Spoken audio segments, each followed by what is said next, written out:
Hey guys, welcome back to the channel. Look at this view out the window. The sun is barely rising over the rooftops, casting this soft, cold orange light across the room.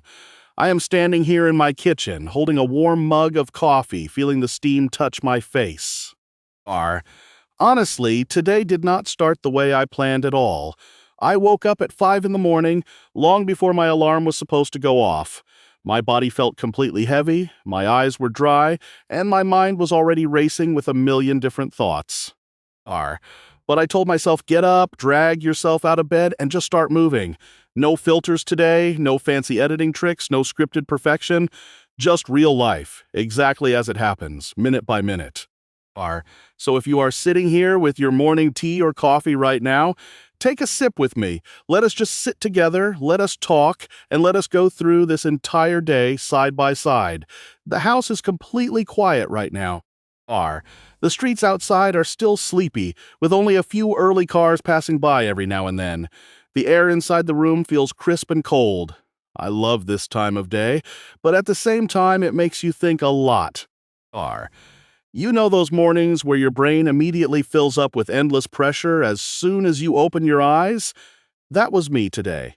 I picked up my phone, looked at my calendar, and my heart sank a little bit. My to-do list looked practically impossible. I had 3 major editing tasks to complete, 2 long errands to run across town, a script to draft, and a full video to edit and render for you guys.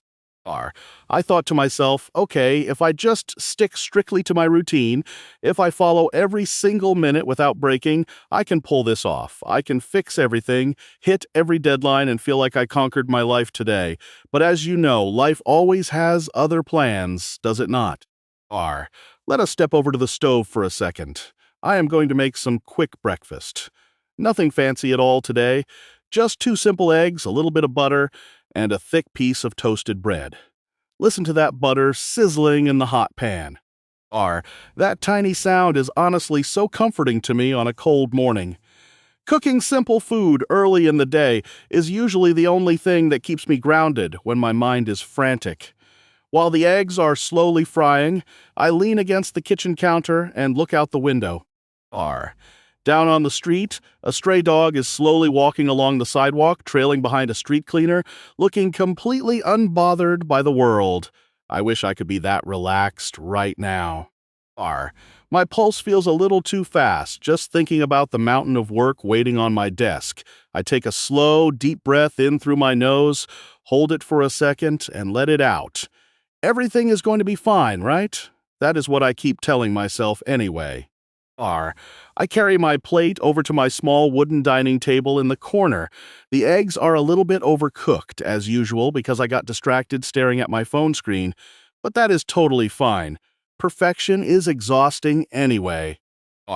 As I take my first bite, I suddenly hear a strange faint noise coming from the hallway near my workspace. It sounds like a slow, rhythmic dripping sound. Tap, tap, tap. I stop chewing. I put my fork down on the plate, hold my breath, and listen carefully. The noise suddenly stops. I let out a quiet laugh at myself. I am probably just being paranoid because I slept so poorly last night. So I finish my breakfast, stand up, and wash my plate right away in the sink. I hate leaving dirty dishes sitting in the sink. It just adds extra mental noise to the house. Once the kitchen counter is clean, I grab my water bottle, take a long drink, and walk into my small workspace to begin the real grind. My desk is an absolute mess today. There are notebooks scattered everywhere, loose cables tangled up, 3 pens that ran out of ink weeks ago, and an empty drinking glass from last night. I clear a small space in the middle for my laptop, untangle the main power cable, plug it into the wall socket, and press the power button on the keyboard. Nothing happens. I wait 3 seconds, think maybe I did not press it hard enough, and push it again. Still nothing happens. The screen stays completely black. My stomach drops instantly into a cold pit.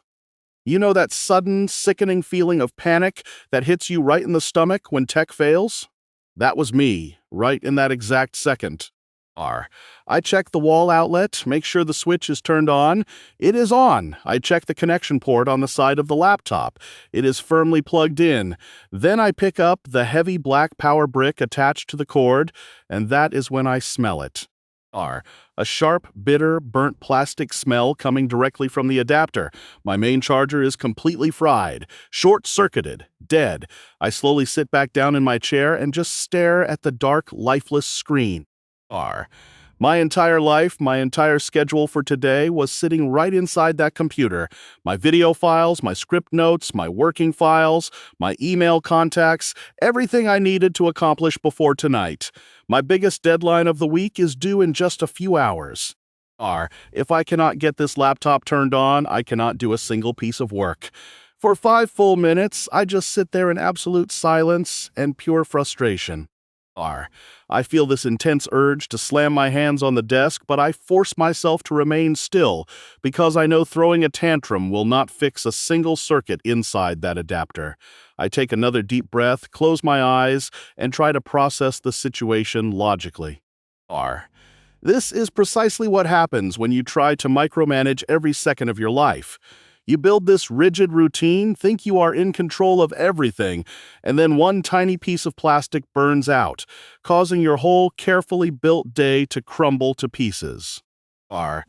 I grab my heavy coat from the hook by the door, slide my keys into my pocket, pick up the dead charger, and decide to walk down to the old commercial district down the road. R.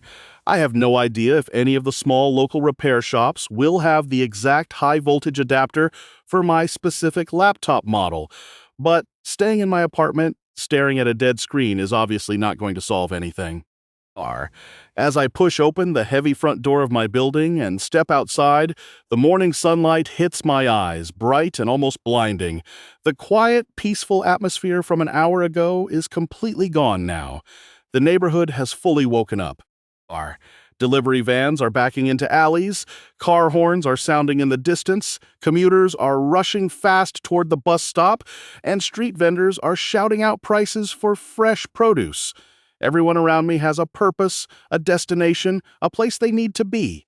R. And here I am, walking down the sidewalk with a burnt piece of plastic in my coat pocket, feeling completely lost and out of sync with the entire world. It is honestly fascinating how a single minor inconvenience can instantly alter your entire perception of reality. R. Just 45 minutes ago, I felt like the director of my own day, holding a strict timeline in my hands. Now, I am just an anxious person pacing down a crowded pavement, wondering if my work week is about to be completely ruined. R. But as I keep walking step after step, something interesting begins to happen.